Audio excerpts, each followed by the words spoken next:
গাজীপুর মহানগরীর সদর মেট্রো থানাধীন হলিল্যাব মেডিকেল সার্ভিসেস লিমিটেড হাসপাতালে ভুল চিকিৎসায় আসিয়া খাতুন নামে এক রোগীর মৃত্যু হয়েছে। এ ঘটনার পর পালিয়েছে হাসপাতাল কর্তৃপক্ষ।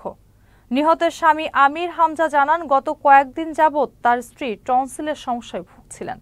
বুধবার দুপুরে অপারেশন করার জন্য হাসপাতালে ভর্তি করা হয়। এরপর তাকে কিছু ওষুধ নিয়ে আসতে বলা হয়। ওষুধ নিয়ে এলে দুজন নার্স তার স্ত্রীকে ইনজেকশন দেওয়ার সাথে সাথে তার স্ত্রী ছটফট করছিল। এরপরই তার স্ত্রী মারা যায়। এরপর দুই নার্স সহ সবাই পালিয়ে যায়। হাসপাতালের ভর্তি ফর্মে দেখা যায় চিকিৎসক হিসেবে ডাক্তার মোস্তাফা কামালের নাম লেখা রয়েছে। গাজীপুর মহানগর পুলিশের সদর মেট্রো থানার ভারপ্রাপ্ত কর্মকর্তা মোহাম্মদ আরিফুল রহমান জানান, খবর পেয়ে ঘটনাস্থলে পুলিশ পাঠানো হয়েছে। মৃত্যুর কারণ জানতে মরদেহ হাসপাতালের মর্গে পাঠানো হয়েছে।